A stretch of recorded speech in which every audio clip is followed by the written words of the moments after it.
Olá pessoal, mais uma vez, nosso estudo bíblico. Nesta oportunidade, vamos estudar a segunda carta aos Coríntios, capítulo 13, todo o capítulo 13, que vai do verso 1 até o verso 13.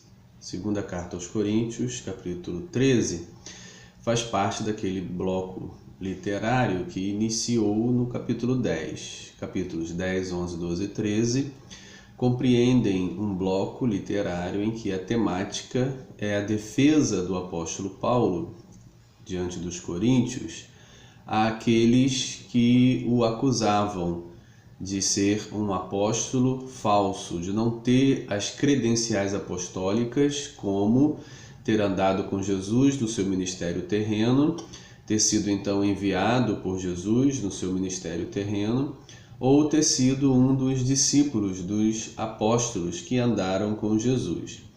Não se enquadrando em nenhum desses quesitos, o apóstolo Paulo, considerado por alguns ou por um na liderança de outros, como ele indica nesse trecho, como um apóstolo falso, aquele que não tem a autoridade apostólica dada por Jesus ou por um dos seus apóstolos. Paulo então se defende diante dos coríntios contra essa acusação. Então os capítulos 10, 11, 12 e 13 constituem-se uma defesa apostólica diante de acusações como essa. O capítulo 13, verso 1, que encerra essa apologia, essa defesa apostólica, começa apontando para uma terceira viagem planejada. Diz assim: esta é a terceira vez que vou ter convosco. Por boca de 2 ou 3 testemunhas, toda a questão será decidida. Então, a primeira análise que precisamos fazer deste versículo é sobre esta terceira viagem missionária.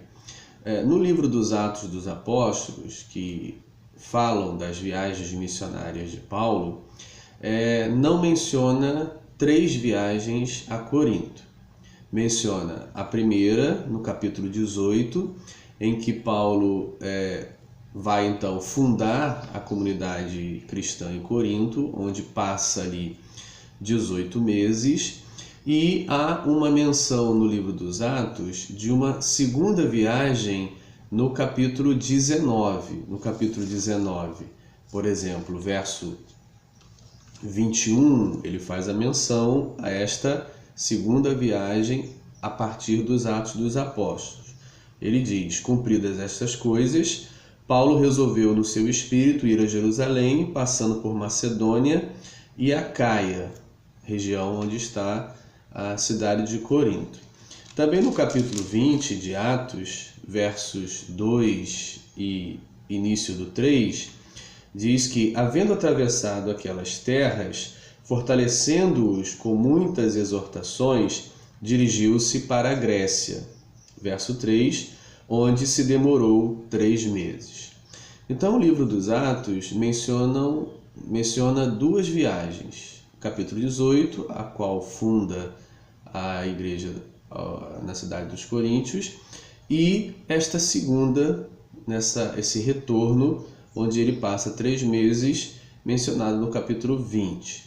Bem, como na segunda carta aos Coríntios ele está falando de uma terceira viagem, então a gente tenta entender qual foi a dinâmica em que isso se desenvolveu.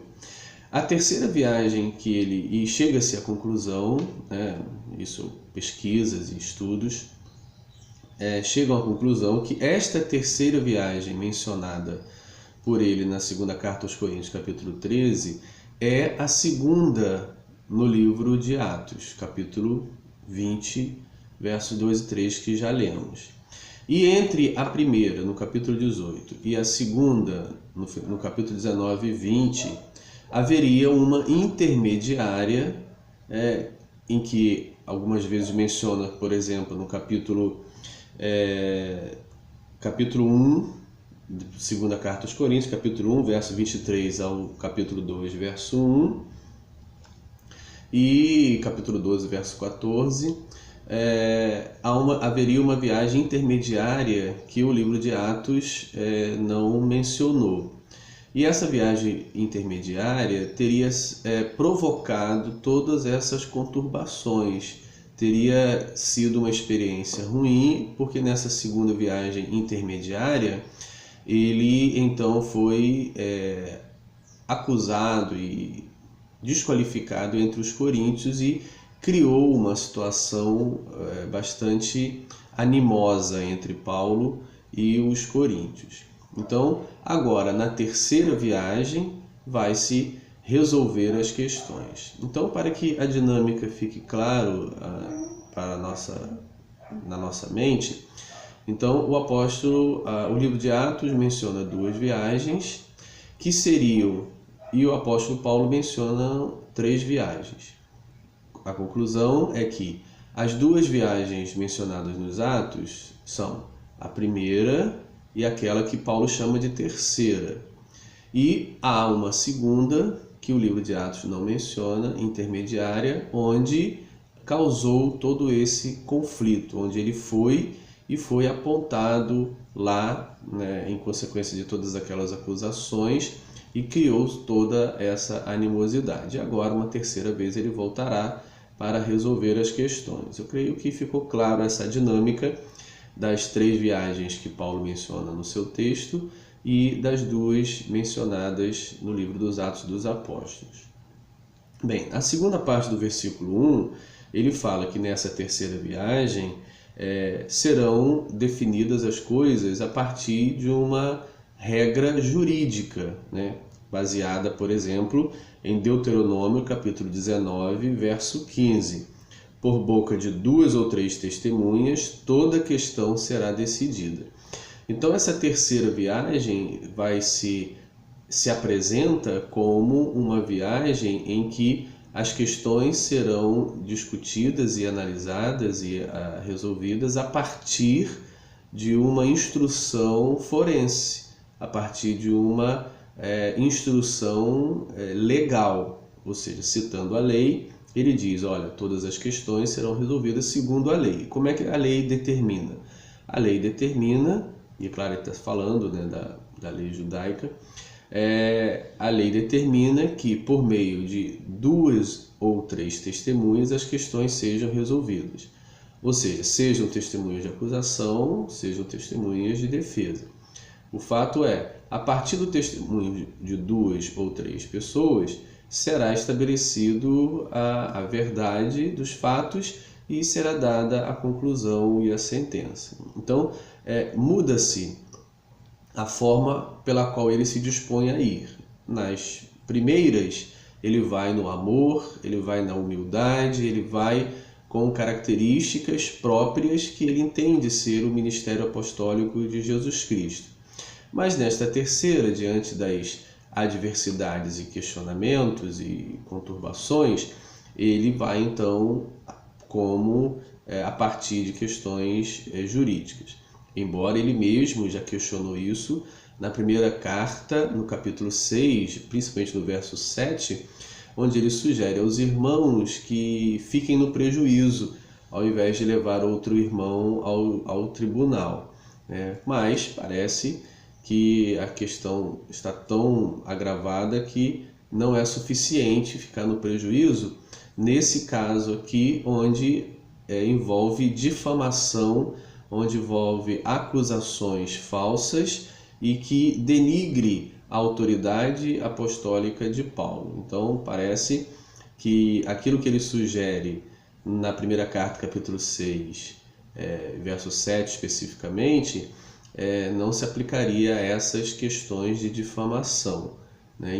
Ainda mais envolvendo mentiras que denigrem a imagem apostólica, a sua autoridade apostólica. Então o verso 1 estabelece para nós 3 viagens e estabelece como que a terceira viagem vai ser configurada. A sua ida se dará para julgamento, com características forenses. Verso 2. Já o disse anteriormente e torno a dizer, como fiz quando estive presente pela segunda vez. Mas agora, estando ausente, o digo aos que outrora pecaram, e a todos os mais, que se outra vez for, não os pouparei. Então ele dá a entender para nós que a segunda viagem, apesar de ter havido a conturbação, o conflito e os ânimos ficaram alterados, ele não agiu severamente nessa segunda viagem, mas prometeu que se as coisas não se resolvessem, numa terceira viagem agiria com severidade, com autoridade diante deles. E é o que ele está repetindo aqui. Ele disse, olha, como disse da segunda vez, a próxima vez que eu for, eu não pouparei aqueles que pecaram, aqueles que estão fazendo os males dos quais ele está sendo acusado. Verso 3.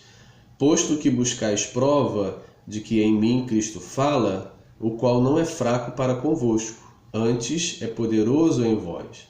Bem, o verso 3 sintetiza para nós a principal acusação, né? Ou seja, a síntese, o resumo de todas as acusações contra o apóstolo Paulo, elas estão resumidas no verso 3. Ou seja, qual é a acusação principal? Acusam-no de que Cristo não fala por intermédio dele. Né? Ou seja, os Coríntios, ele diz, posto que buscais prova de que em mim Cristo fala, então, para que se busque prova a respeito de será que Cristo realmente fala por intermédio de Paulo, a acusação se dá nesses termos, né? Por causa da sua descaracterização ou desqualificação pelo chamado apostólico, como eu já disse, não por Jesus no seu ministério terreno e nem por um dos apóstolos que foram chamados no ministério terreno de Jesus. E assim se desconstrói todo o ensino paulino, dizendo que Cristo não fala por intermédio de Paulo, ou seja, o que Paulo fala não é o evangelho que Jesus Cristo ensinou. Esta era a acusação contra ele, e ele revela para nós aqui que os coríntios, recebendo esta acusação, estão inclinados a ela e buscando prova de que Cristo realmente fala por Paulo. E ao fazer isso, eles ignoram tudo aquilo que já aconteceu, tudo aquilo que já foi a pregação paulina para eles, a evangelização, a construção da comunidade, a geração deles como filhos espirituais de Paulo, o espírito que receberam, a transformação que receberam por obra do Senhor. Tudo isso está sendo ignorado por eles, porque ainda estão buscando provas de que Cristo fala. E ele diz, o qual não é fraco para convosco, antes é poderoso em vós. Ou seja, fraco para convosco foi a condição pela qual Paulo se apresentou diante dos coríntios nas duas viagens primeiras, né? Como alguém escravo, servo, humilde, levando apenas a mensagem e o viver do Cristo que foi crucificado como um marginal, como um malfeitor, como um escravo. Mas ele diz, Cristo não é fraco. Eu me apresentei como fraco, como humilde, mas Cristo não é fraco para convosco. Antes é poderoso em vós. Porque, de fato, foi crucificado em fraqueza. Ou seja, a fraqueza de Cristo revelava naquela sociedade a sua fraqueza. Contudo, vive sua ressurreição pelo poder de Deus, porque nós também somos fracos nele, mas viveremos com ele para vós outros pelo poder de Deus. Então, é uma explicação a respeito de nos comportamos como Cristo fraco que morre na cruz. Mas não esqueçamos que o Cristo fraco que morre na cruz é poderoso e a sua ressurreição é uma evidência do seu poder. Assim também nós, ele diz, ele no seu ministério, se apresenta diante dos coríntios à semelhança de Cristo e este crucificado fraco, mas será, como ele diz, viveremos com ele para vós outros pelo poder de Deus. Então ele sempre faz essa justificativa de que o ministério apostólico, o ministério dele, se dava nas referências e imitações de Jesus, este que foi crucificado na fraqueza. Mas que o poder de Deus que se manifestou em Jesus Cristo ressuscitando dos mortos, também este poder manifesta-se nos coríntios na transformação de vida, no poder do Espírito no meio deles. E que Paulo também é um agente desse poder do Espírito agindo na transformação deles. Verso 5. Examinai-vos a vós mesmos, se realmente estáis na fé. Provai-vos a vós mesmos, ou não reconheceis que Jesus Cristo está em vós, se não é que já estáis reprovados. Bem, então, Paulo disse no verso 3 que eles buscam provas, evidências, testar se Cristo realmente fala por intermédio de Paulo. Paulo, então, reverte esta acusação para eles, dizendo: vocês também precisam buscar provas, não apenas de que Cristo fala por mim, por meu intermédio, mas se vocês realmente estão em Cristo. Examinai a vós mesmos se realmente estáis na fé. Ou seja, enquanto eles estão buscando provas de que Paulo estaria ou não falando em nome de Cristo, Paulo diz: olha, eu acho que vocês precisam primeiro examinar se vocês estão na fé, se Cristo está no meio de vós, se vocês realmente abraçaram a fé, é o que ele diz. Ou não reconheceis que Jesus Cristo está em vós, se não é que já estáis reprovados. Ou seja, se Paulo está sendo testado, se Cristo falava nele, então Paulo utiliza esse argumento contra os coríntios. Se Cristo não fala por meio de Paulo, então Cristo, pregado por Paulo e gerado por Paulo no coração deles, também não está no meio deles, porque eles são frutos do apostolado de Paulo. Se Jesus não falava por Paulo, logo eles não receberam a Cristo. Então essa dinâmica ele vai contrapondo aos coríntios. Se vocês estão buscando teste em mim, vocês estão comprometidos, porque vocês têm que buscar testes em vocês também, porque se Cristo não fala por mim, então vocês não receberam a Cristo. Se vocês não seguem os meus ensinos e as minhas pregações, o evangelho que prego, logo o evangelho que vocês receberam não é de Cristo. Então ele reverte essa acusação contra os coríntios. Se ele não fala em nome de Cristo, logo os coríntios não receberam a Cristo. E aí estariam reprovados, estariam nos seus pecados, estariam condenados, estariam sem vida, sem salvação. Verso 6.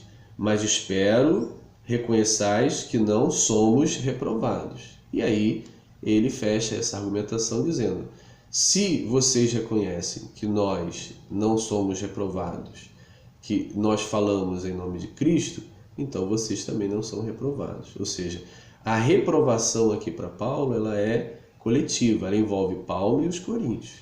Para Paulo, se ele é reprovado, os coríntios também serão. E se Paulo é aprovado, os coríntios também serão. É o que ele fecha no final, no verso 6. Mas espero que vocês reconheçam que não somos reprovados, nem eu, nem vocês. Verso 7. Estamos orando a Deus para que não façais mal algum, não para que simplesmente parecemos aprovados, mas para que façais o bem, embora sejamos tidos como reprovados. Apesar dessas acusações e desse conflito, desse estresse, ele diz aos coríntios: eu estou orando por vocês. E quais eram as petições na oração de Paulo? As petições são, primeiro, que vocês não façam o mal, que vocês não pequem. E a segunda petição, que vocês façam o bem. Ou seja, então essa é a oração: que vocês não façam o mal, peço a Deus que vocês não pequem, não façam o mal. E peço a Deus que vocês não apenas não façam o mal, mas peço também que vocês façam o bem. Uma coisa é não fazer o mal, outra coisa é fazer o bem. Podemos viver uma vida inteira sem fazer o mal e não fazendo o bem. A petição de Paulo é que eles não façam o mal e façam o bem. E não apenas tenham uma aparência de aprovados, né? Porque a aparência de aprovado não se confirma nas obras, na prática do bem e na rejeição ao pecado, ao mal. É o que ele fala, não simplesmente pareçamos aprovados. Essa é a oração de Paulo, que os coríntios não simplesmente pareçam ser crentes, pareçam ser cristãos, né? Pareçam ter a vida de Jesus, mas que de fato tenham. E esse ter a vida, pertencer a Jesus, ser aprovado, é caracterizado pela não prática do mal, pelo não pecar e pelo fazer o bem, né? Não apenas a aparência. Isso é uma reflexão importante para nós hoje a respeito de quantos parecem aprovados, quantos se mostram aprovados, se mostram cristãos, se apresentam como cristãos seguidores de Jesus. No entanto, o mal que fazem e o bem que não fazem confirmam que são apenas aparências, que não são de fato seguidores de Jesus e que de fato não pertencem a Cristo. Então esse é um receio de Paulo na sua oração, que os coríntios não somente pareçam aprovados, mas que sejam de fato aprovados. Verso 8.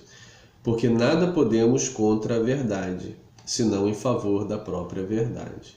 Ou seja, o parecer aprovado não se confirma porque na prática não se aparta do mal e não pratica o bem. E esta, para Paulo, ao meu ver, é a verdade, é a realidade, são os fatos.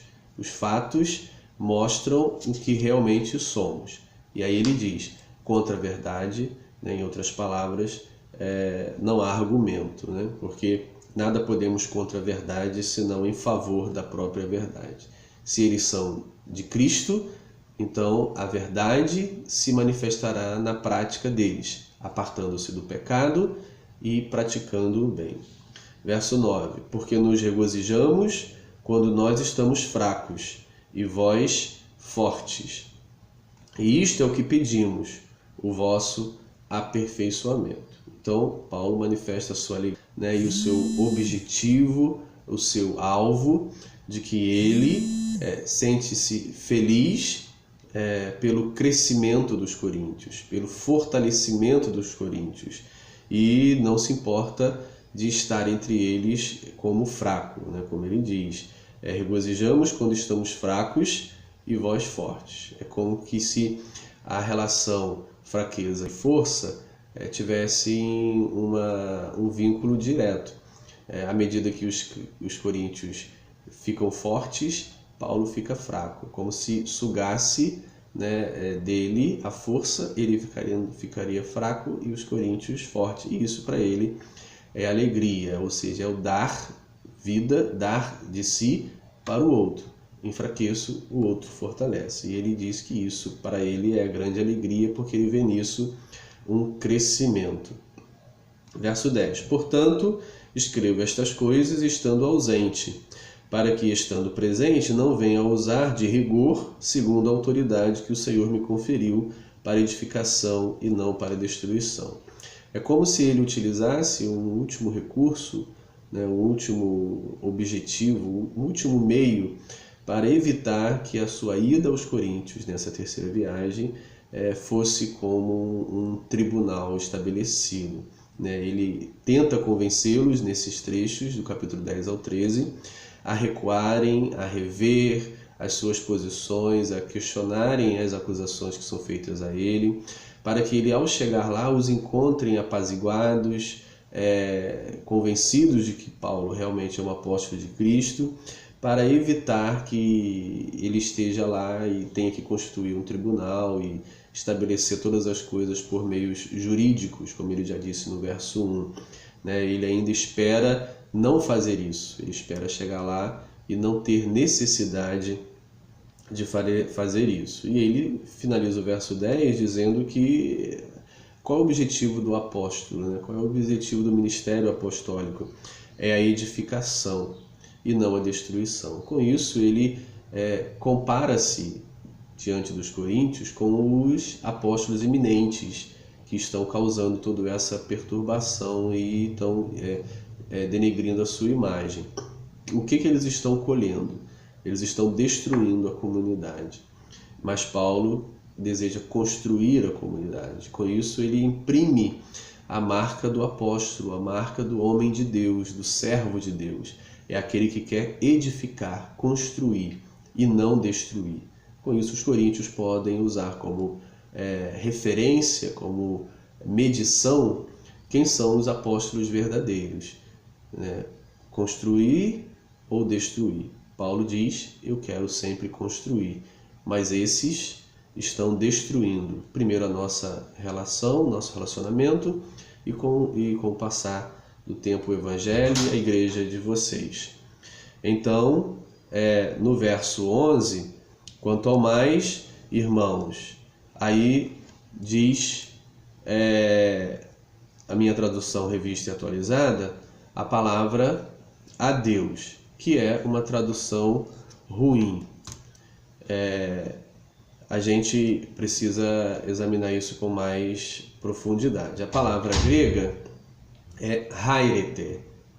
Hairete era utilizado realmente em muitos momentos, no haire, né, na sua segunda pessoa, hairete em segunda pessoa do plural, haire segunda pessoa do singular.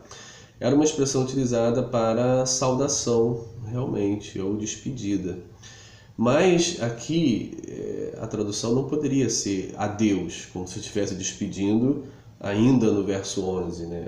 A carta ainda continua, né? Ou seja, então é uma tradução equivocada, a tradução está errada. A Deus é uma tradução errada. A tradução correta seria alegrai-vos.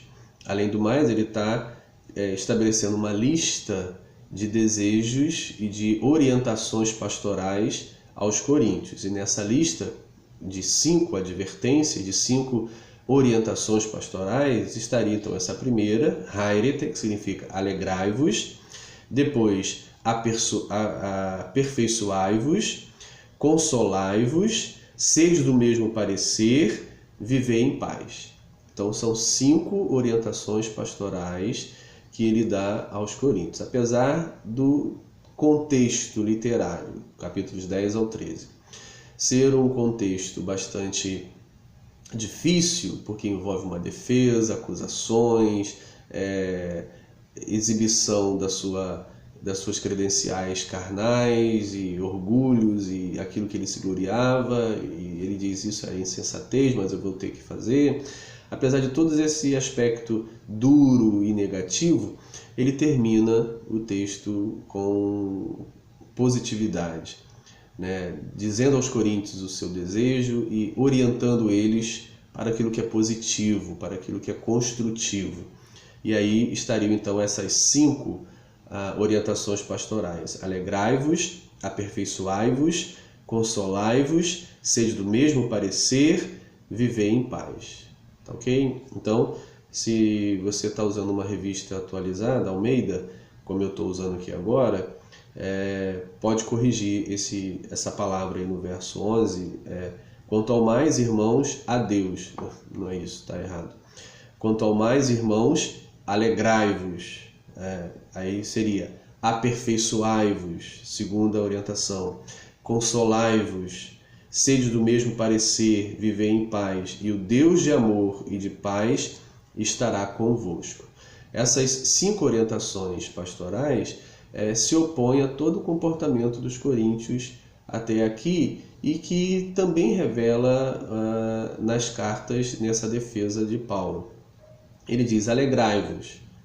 A situação era triste, então ele diz, alegrai-vos. Aperfeiçoai-vos, ou seja, crescei, progredi. Consolai-vos uns aos outros, ou seja, então se havia rixas, se havia brigas e confusões, ele diz então, consolai-vos. E depois ele diz, sede do mesmo parecer. Então, em outras palavras, ele diz, em lugar do rancor, né, que poderia ser produzido entre nós, que haja alegria, né? Em lugar do conservadorismo, né, aquele estacionamento naquela condição primária, ele deseja o aperfeiçoamento, o crescimento. Em lugar da concorrência, né, um disputando e discutindo e combatendo um ao outro, que haja consolação mútua. Em lugar da ideia própria, né, do pensamento próprio, que haja mútuo pensamento, um pensamento comum, né? E em lugar da discórdia, que haja paz. Todas essas características e desejos e orientações pastorais confrontam com a realidade que se estava vivendo. Por isso se tornam orientações úteis, pastorais, daquele que se apresenta a eles como o pai deles espiritualmente. Verso 12: saudai-vos uns aos outros com ósculo santo.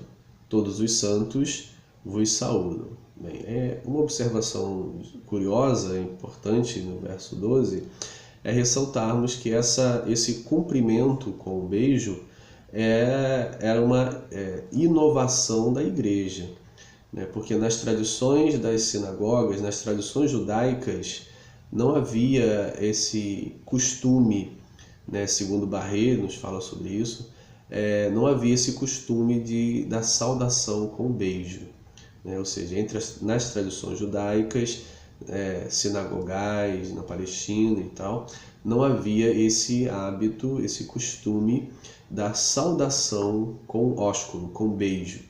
E a igreja, né, parece inovar nesse cumprimento, e a partir da igreja surge esse cumprimentar com um beijo, né, que vai revelar afeição, que vai revelar cumplicidade, que vai revelar amizade, né, que vai revelar coisas, o amor fraternal entre os irmãos. Então, para o efeito de curiosidade, é interessante destacar isso. Isso é uma inovação do cristianismo, da igreja. Nas tradições judaicas não havia essa saudação com beijo. E todos os santos vos saúdam. A expressão santos nas cartas de Paulo e no Novo Testamento em geral é uma referência aos crentes, aos cristãos, né, aos seguidores de Jesus, aqueles que compunham a igreja invisível de Jesus, comprada pelo sangue de Jesus e que depositavam sua fé salvadora na morte e ressurreição de Jesus. O verso 13, então, finaliza com uma bênção, né, uma doxologia. A graça do Senhor Jesus Cristo e o amor de Deus e a comunhão do Espírito Santo sejam com todos vós. Nessa bênção final, expressa-se aqui um pensamento da Trindade, né? A graça do Senhor Jesus Cristo, o amor de Deus e a comunhão do Espírito Santo sejam com todos vós. Aqui há uma evidência do pensamento a respeito da Trindade, em que Jesus, Deus e o Espírito Santo são colocados em patamares iguais, né, no mesmo nível, né? Podem observar a graça do Senhor Jesus Cristo, o amor de Deus e a comunhão do Espírito Santo sejam com todos vós. Com isso é importante destacar que nesse versículo há uma construção dogmática a respeito da Trindade, né, em que Pai, Filho e Espírito Santo são apresentados no mesmo nível, desenvolvendo características ou sendo caracterizados por ações e características distintas que se somam. Que o Senhor ajude-nos a entender a sua palavra e nos tornarmos cada vez mais praticantes da mesma. Um abraço.